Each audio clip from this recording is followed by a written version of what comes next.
At dahil dumating na nga etong aking vanity dresser mga mare, etong at nilipat na nga rin pala muna namin eto mga parcel ko para mailagay na nga namin eto dito sa may gilid. Nagmamadali na nga kami para mailagay na namin to dahil sobrang excited na nga rin ako at saktong-sakto andito nga yung aking beshi kaya ayan tinulungan niyo nga kami dito sa paglilinis. Inilipat na nga rin pala nila etong aking lagayan ng mga bagat kung anek-anek mga mare. Tapos eto na nga nung medyo maluwag na nga etong bandang gilid, ayan nilipat na nga rin kaagad nila etong aking vanity mirror or vanity dresser. Di ko alam kung anong tawag ba dito, basta yun na yun. Nakaseparate nga rin pala etong mga drawer dito sa may gilid kaya ayan ikakabit pa nga yan nila kuya. Hindi nga pala nila ito na-touch dito sa mismong mirror mga mare kasi nga sobrang laki neto, hindi siya magkasya dun sa kanilang service or sasakyan. Kaya ayan dito na nga lang din pala nila idinikit sa bahay. Ay be, napakalaki talaga neto, hindi talaga ako nagkamali na nagpagawa neto dahil sobrang ganda tapos napaka-perfect. Marami na rin talaga akong mailalagay dito ng mga kung anik-anik mga mare, mga pampaganda, mga skincare at kung ano-ano pa, sin sobrang dami. Andito nga rin pala ang aking beshi mga mare, nakagala nga siya kaya ayan talagang tinulungan niya na kami dito. Actually sa mga oras nga na yan, nag-iisip pa nga kami kung saan talaga namin ipapwesto itong aming vanity dresser. Pero sabi ni Dada, dito na nga lang daw talaga para mas maluwag-luwag din dito sa may unahan namin or dito sa aming bandang kama. Kasi nga ang plano ko sana dun ko siya didikit banda dun sa kama namin. Marami pa rin talaga kami mga plano dito sa aming room mga mare. And hayaan nyo, magro-room tour ako kapag ka natapos na or maayos na to. So yun, ididikit na nga pala nila eto mga drawer mga mare dito sa may bawat gilid. Kaya ayan, nilipat na nga rin kaagad ni Budoy eto mga parcel ko dahil sobrang dami nga neto at kailangan ko na rin talaga mag-unbox dahil napakarami na, hindi na maubos-ubos. Diyos ko dahil buhay content creator, walang katapusang parcel dahil marami pa nga ako mga ibubudol sa inyo as in sobrang dami pa. So yun, chinek ko na nga rin pala eto mga salamin mga mare kung meron ba siyang basag or meron ba siyang mga damage at so far okay naman. Be, hindi talaga ako nagsisisi na nagpagawa ko ng ganito dahil promise napakasulit sa 17K. And sobrang dami ko na rin talaga mga napag-inquire na sa 20K to, 25, ganyan, 23 pero eto 17K lang kaya thank you so much talaga kay Ma'am Aisa. Nakakatuwa nga din dahil binigyan niyo pa nga ako ng discount kaya thank you so much again Ma'am Aisa. Kaya sa mga taga-pagadian dyan or sa mga kalapit bayan kung naghahanap kayo ng gumagawa ng mga furnitures, nako i-message mo lang si Ma'am Aisa. Anyways, at dahil nabanggit ko na nga sa inyo na sobrang dami ko mga parcel, etong at binuksan ko na nga rin kaagad etong isa kong parcel. Grabe mga mari, sulit na sulit talaga yung 150 pesos plus mo dito kasi tingnan nyo naman,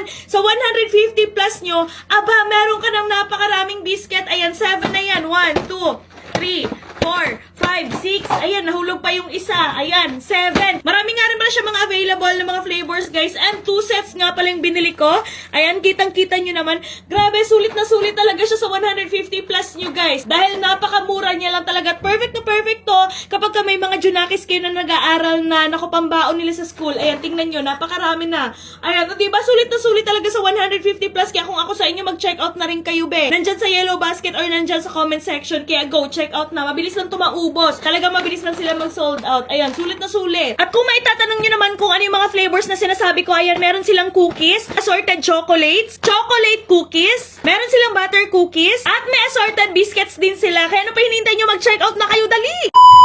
Gusto niyo ba magkaroon ng 500 pesos? Wala kayo bang gagawin kundi i-download lang ang Lucky Fortune at mag-register na sa comment section ng link. Pero bago yon, tuturuan ko na muna kayo kung paano manalo at maglaro dito sa nilalaro kong Lucky Fortune. Pero paalala lang po guys, bawal po ito sa mga bata, para lang po ito sa mga taong may extra money and extra time. Dito nga pala sa Lucky Fortune, eto ka palang Mines yung aking nilalaro, pero marami kang games na pwedeng pagpilian doon. Pero dito kasi sa Lucky Fortune, dito kasi talaga ako sa Mines laging nananalo. Dito sa Mine guys, kailangan mo lang talaga maiwasan yung bomba. So ayan, nag-bet lang ako dito ng 50 pesos. Ayan, kapag ka walang bomba guys, pwede mo na i-cash out kaagad para panalo ka na rin kaagad. Ayan.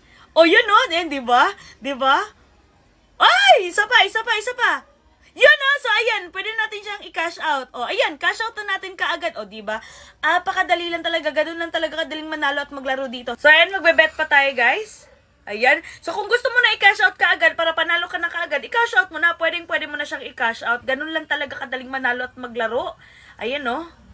Oh, ayan ba? Diba? Nakaano na ako ng isa. Cash out na natin para panalo na tayo kaagad. Ganun lang talaga kadaling manalo at maglaro dito, guys. Ay! Cash out na natin! Cash out! Cash out! One more. Ayan, no? Ay, cash out na natin. O diba, ganun lang talaga kadaling manalo at maglaro dito guys. Kaya sa mga gustong manalo at maglaro, mag-download at mag-register lang kayo. At para sa mga napag-register, mamimigay ako ng 500 pesos GCash. Kailangan nyo lang mag-send or mag-comment ng proof ninyo or screenshot na kayo ay nakapag-download at nakapag-register ng Lucky Fortune.